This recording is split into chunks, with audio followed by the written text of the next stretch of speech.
Buen día, compañeros. El día de hoy yo les voy a hablar acerca de las complicaciones de la cirugía bariátrica. Como sabemos, la obesidad es uno de los problemas de salud más importantes del mundo.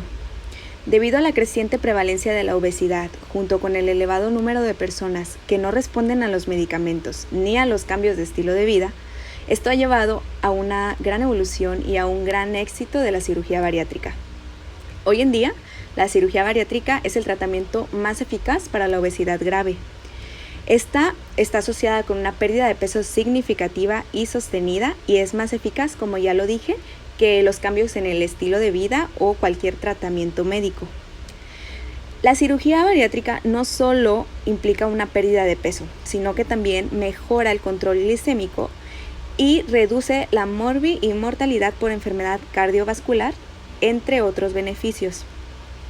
A pesar de la mejora con el paso del tiempo en la realización de estos procedimientos quirúrgicos bariátricos, las complicaciones no son infrecuentes.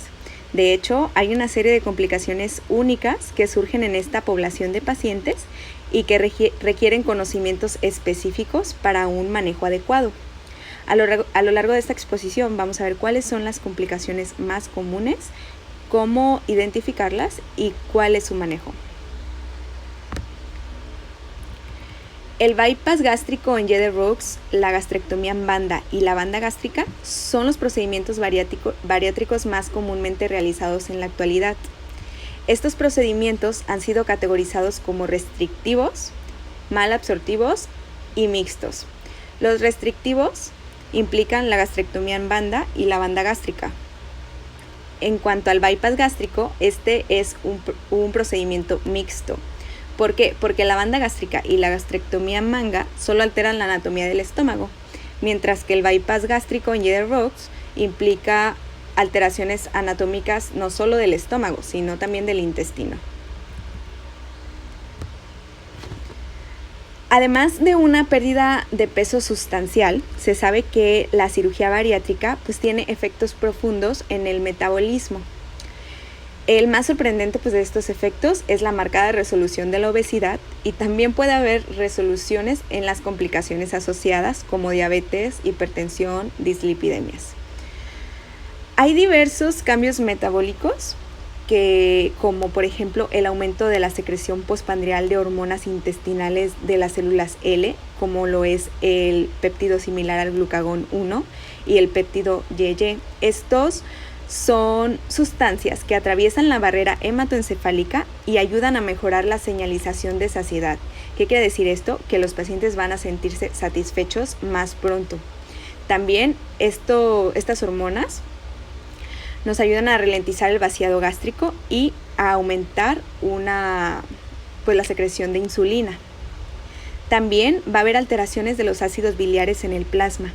Estas alteraciones de los ácidos biliares nos van a dar como consecuencia una disminución de algunas vitaminas, como la vitamina D, que son vitaminas liposolubles que necesitan de la presencia de los ácidos biliares y de otras enzimas digestivas para su propia absorción. De igual manera, va a haber una disminución de la secreción de grelina. La grelina es una hormona estimulante del apetito.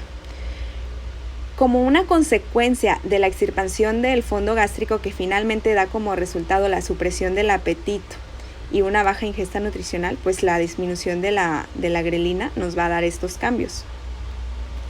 También habrá una elevación de los niveles de incretinas.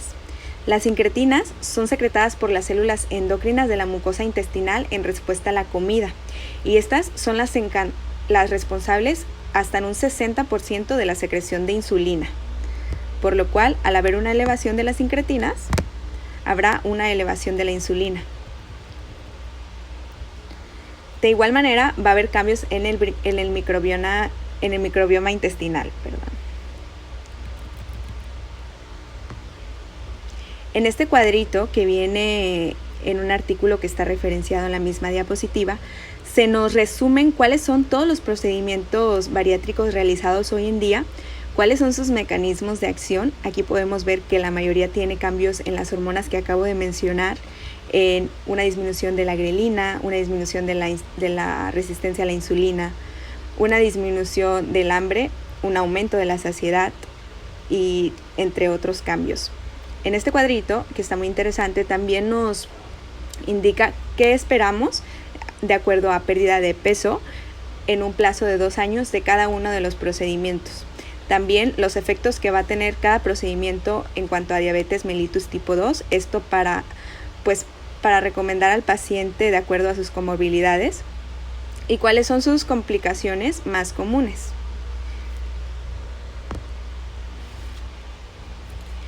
Las deficiencias metabólicas y nutricionales son muy frecuentes en estos procedimientos, sobre todo en el bypass gástrico. Estas deficiencias son una consecuencia de la reconfiguración de la anatomía gastrointestinal. Como podemos ver en esta imagen, toda la anatomía implica una absorción de nutrientes específicos. Al nosotros alterar esta anatomía, pues también alteramos la absorción de estos nutrientes. También habrá una alteración de la motilidad, una alteración del pH y de los perfiles enzimáticos. Todo esto nos puede llevar a trastornos nutricionales en pacientes después de una cirugía bariátrica. Las deficiencias más comunes en estos pacientes incluyen el hierro, la vitamina B12, el calcio, la vitamina D, ácido fólico, el cobre y el zinc. En cuanto al calcio, después de los procedimientos bariátricos de mala absorción como el bypass, se estima que entre el 25 y el 48% de los pacientes van a desarrollar una deficiencia de calcio al final de 2 y 4 años respectivamente. Y en cuanto a la vitamina D, pues es lo mismo, es del 17 al 52% y del 50 al 63% de los pacientes van a desarrollar deficiencia de vitamina D durante el mismo periodo del tiempo. Como también la vitamina B12, más de un tercio de los pacientes sometidos a procedimientos mixtos, sobre todo como el bypass, que no reciben aparte una suplementación específica, va a desarrollar deficiencia postoperatoria de vitamina B12. De hecho, la deficiencia de la vitamina B12 es la más común. El mecanismo principal se va a asociar con la secreción reducida del factor intrínseco debido a la pérdida de concentración de células parietales y pues esto nos va a dar una mala absorción, una absorción deficiente de vitamina B12. También, como ya lo mencioné, la acloridia, es decir, una disminución de los ácidos biliares y de los ácidos gástricos, va a alterar la conversión de pepsinógeno a pepsina, esta conversión es necesaria para la liberación de la vitamina B12. Y pues también esta vitamina va unida a proteínas. Al haber un desorden, un desequilibrio en la secreción de ácidos, pues va a haber una disminución de la ingesta de B12. Y también pues hay una disminución en la ingesta de B12 vía oral por los pacientes que tienen intolerancia a alimentos como la leche y la carne. En cuanto al hierro, se estima que la prevalencia de la deficiencia del hierro después de la cirugía bariátrica varía del 30 al 60%. También esto es como consecuencia de la hipocloridia y de que en la cirugía pues se eluden los principales sitios de absorción del hierro como el duodeno y el yeyuno proximal. Y también hay una disminución en la ingesta de hierro oral debido pues a que los pacientes tienen una reducción general del apetito y desarrollan una intolerancia a ciertos alimentos, principalmente la carne, y pues sabemos que la carne constituye una fuente importante de hierro en la dieta. En cuanto al zinc, múltiples estudios han demostrado una disminución significativa de las concentraciones séricas del zinc después de los procedimientos bariátricos en comparación con los valores preoperatorios. La deficiencia se produce principalmente debido a una disminución en la absorción intestinal, ya que el zinc se absorbe predominantemente en el duodeno y también en el yeyuno, y pues al haber una deficiencia de estas estructuras, pues habrá una deficiencia en la absorción del zinc.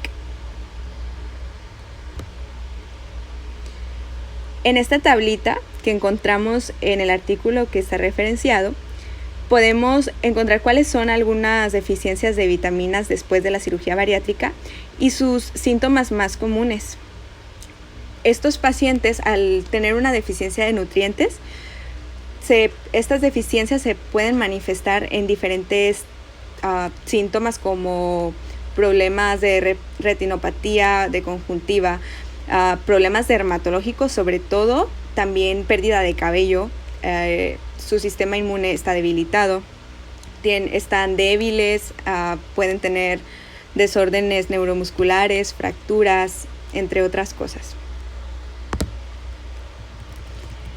El síndrome de dumping es muy común, se produce cuando esos pacientes ingieren cantidades de carbohidratos simples. Estos carbohidratos se absorben debido a un rápido desplazamiento del plasma al intestino debido a la hiperosmolalidad de los alimentos, y se produce una saciedad temprana, normalmente dentro de los 15 minutos de la ingestión. Esto, pues como ya dije, es como debido a un desplazamiento rápido de los alimentos. Los pacientes van a tener una saciedad súper temprana, y no solamente eso, sino que van a presentar también diferentes síntomas gastrointestinales y vasomotores, como es dolor abdominal, diarrea, distensión abdominal, náuseas. También pueden presentar rubor, palpitaciones, transpiración, taquicardia, incluso hipotensión y síncope. El tratamiento de este síndrome pues incluye más que nada adaptarte al estilo de vida nuevo después de la cirugía, evitar alimentos que tienen un alto contenido de azúcar simple y de carbohidratos, y además hacer pequeñas comidas y separar los líquidos de los sólidos. Hay una serie de recomendaciones para la detección de deficiencias de nutrientes en pacientes postquirúrgicos. Como ya vimos, la vitamina B12 y el hierro son los nutrientes más comunes que hay deficiencias en estos pacientes. Se recomienda que a todos los pacientes se les haga un examen de detección de rutina para determinar el nivel de hierro, ácido fólico, vitamina B12 y vitamina A durante el primer año. En cuanto a la vitamina B12 y el hierro, se recomienda la detección postquirúrgica de vitamina B12 y hierro dentro de los primeros 3 meses después de la cirugía. Después de estos 3 meses, se va a hacer la detección cada 3 meses hasta los 12 meses, y de ahí anualmente, según lo indique clínicamente pues, el médico.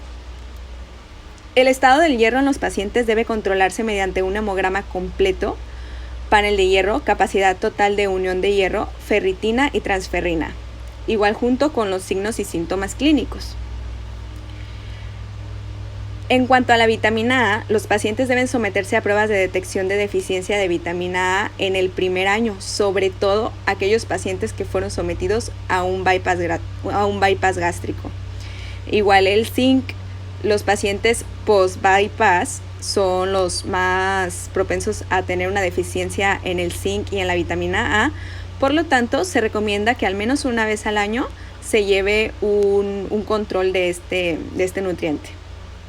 Y el cobre, pues igual, se recomienda el cribado de rutina del estado de cobre en pacientes posbariátricos al menos una vez al año.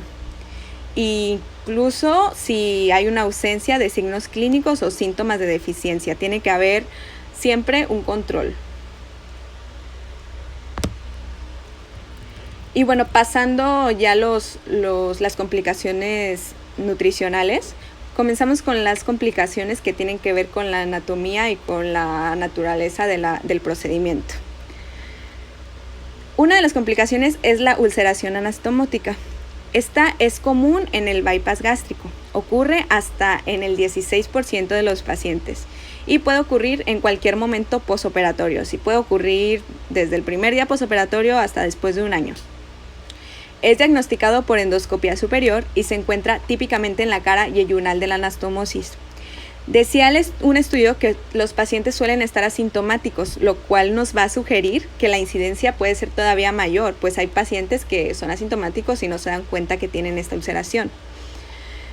Cuando se presentan los síntomas, pueden incluir dolor epigástrico, disfagia, náuseas, vómitos, malnutrición, gastroenteritis, incluso sangrado. La etiología de esta ulceración anastomótica, también llamada ulceración marginal, es probablemente multifactorial. Ahí no está bien aclarada cuál es la etiología como tal, pero se sugiere que puede haber factores predisponentes como la técnica utilizada en la cirugía, que el paciente sea fumador, sea alcohólico, que haya usado AINES, y a otros factores también como la infección por Helicobacter pylori, inflamación, un reflujo biliar, una producción de ácido, etc. Y la mayoría de los pacientes con estas ulceraciones responden exitosamente a una terapia médica que incluye altas dosis de inhibidores de la bomba de protones. Otra de las complicaciones, esta es la más común del bypass gástrico, y es la estenosis anastomótica. Esta pues es la más común, se presenta en el 20% de los pacientes aproximadamente y se puede presentar igual desde semanas hasta años posoperatorios. Los pacientes con la estenosis pueden presentar disfagia progresiva, náuseas, vómitos y desnutrición. La dilatación endoscópica con balón es la primera línea para el manejo de esta condición. Como es una anastomosis lateral en la pared yeyunal delgada directamente detrás del aspecto gástrico, este procedimiento debe ser con mucho cuidado. O sea, se hace avanzar un globo que dilata la estenosis y debe hacerse cuidadosamente sin traumatizar el yeyuno adyacente o la porción ciega de la extremidad de la Y de Brooks. Y bueno, si se encuentra resistencia, a pesar del reposicionamiento cuidadoso, se puede usar un alambre flexible como guía. Y en las imágenes se puede ver cómo se está haciendo la anastomosis. Otra de las complicaciones es una fístula gastrogástrica. Esta es una conexión anormal entre la bolsa gástrica y el estómago, que se conoce como fístula gastrogástrica. Hay varias etiologías, todavía no se establece una como tal, pero pues se incluye la técnica quirúrgica que no se realizó adecuadamente, que haya también una fuga anastomótica u algún cuerpo extraño que haya quedado durante la cirugía. Los síntomas típicos de presentación de esta fístula es una ganancia de peso, o sea, los pacientes perdieron peso y después lo recuperaron, o una incapacidad de perder peso, o sea, nunca lo perdieron en realidad. También se presenta dolor epigástrico, reflujo, puede haber náuseas y vómitos también.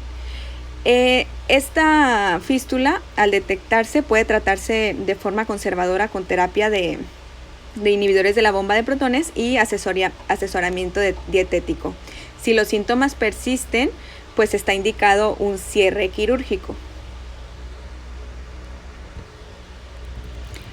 En cuanto a las fugas quirúrgicas, estas son las complicaciones más graves y por lo general ocurren a los pocos días, o sea, es una complicación muy temprana. Pero pues también en casos muy especiales se han presentado de una forma más atrasada. La incidencia de las fugas quirúrgicas se estima del 0.1 al 5.6% y es mayor después de una cirugía como de revisión. Lo más común que se encuentra clínicamente en una fuga quirúrgica es la taquicardia, la leucocitosis, la proteína C reactiva elevada. Es importante identificar la ubicación de la fuga mediante el uso de imágenes como por endoscopio y fluoroscopio. Estas fugas pueden ocurrir en múltiples puntos a lo largo de cualquier línea de las grapas que se pusieron en la cirugía. Por eso es importante identificarla bien para poder tratarla en caso de que se requiera.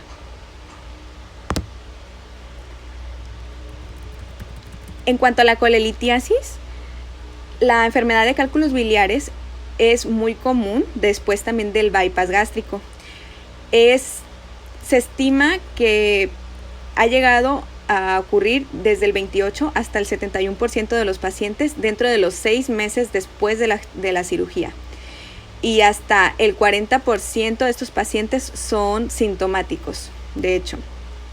La pérdida de peso rápido puede aumentar la saturación del colesterol de la bilis y la concentración de mucina en la vesícula biliar. Es por esto que se aumenta el riesgo del desarrollo de cálculos biliares. Y pues por ende estos pacientes tienen que llevar también un correcto seguimiento de esta formación de cálculos biliares. Por último, hay una complicación que consiste en que el paciente después de la cirugía bariátrica no pudo perder peso o lo perdió y lo está recuperando. Esta se asocia con el procedimiento del bypass gástrico se asocia con un 15 a un 35% de fracaso. Este fracaso pues es definido como una incapacidad para lograr una pérdida de peso significativa, es decir, lo que se conoce pues como más del 50% de pérdida de el exceso de su peso. O simplemente los pacientes que pierden el peso y lo recuperan pues como estaban al principio. De hecho, una minoría significativa de estos pacientes experimenta una recuperación del peso incluso 2 años después de la cirugía. Hay algunos factores predisponentes, todavía no se conoce bien la causa, pero se dice que el incumplimiento dietético pues contribuye a un factor de riesgo para la recuperación del peso. Es decir, los pacientes pues no cumplen con la dieta que se les estableció desde un principio. También se asocia a una dilatación de la anastomosis yeyunal y a un desarrollo de fístulas gastrogástricas. Y bueno, para finalizar quisiera presentarles este artículo que se llama Complicaciones de la cirugía bariátrica, lo que se puede esperar en su práctica clínica de gastrointestinal. Es del año 2018 y es del American Journal of Gastroenterology. Es cuartil 1 y sus autores son Alison Schlumann y Christopher Thompson. Este artículo es una revisión sistemática de las complicaciones metabólicas y anatómicas más frecuentes presentadas en la cirugía bariátrica en un periodo de corto y largo plazo. Esto con la finalidad de que el médico pues, pueda reconocer la anatomía quirúrgica, las diferentes estrategias utilizadas en los procedimientos y la naturaleza de las posibles complicaciones, para así pues, saber dar un manejo óptimo cuando los pacientes posquirúrgicos presenten alguna de estas complicaciones. Como las cirugías bariátricas son cada vez más comunes, pues es nuestra responsabilidad como médicos familiarizarnos en estos procedimientos y estrategias de manejo de estas complicaciones. Algo que se me hizo muy padre este artículo fue esta tablita que es muy larga, puse nada más un ejemplo, que te pone el tipo de cirugía bariátrica realizada. En esta imagen está el bypass, cuáles son sus complicaciones, cuáles son los síntomas de las complicaciones y en qué tiempo se presentan, es decir, si se presenta temprano, posquirúrgico, en cualquier momento o tardía. ¿Cuáles son algunos tips de diagnóstico de estas complicaciones y cuál es su manejo? Así como está aquí en la imagen, estas son las complicaciones del bypass, pero hay complicaciones de todos los procedimientos que se realizan en la cirugía bariátrica. Entonces se me hizo un artículo muy completo y muy importante para nosotros de conocer este tipo de complicaciones. Y sería todo de mi parte.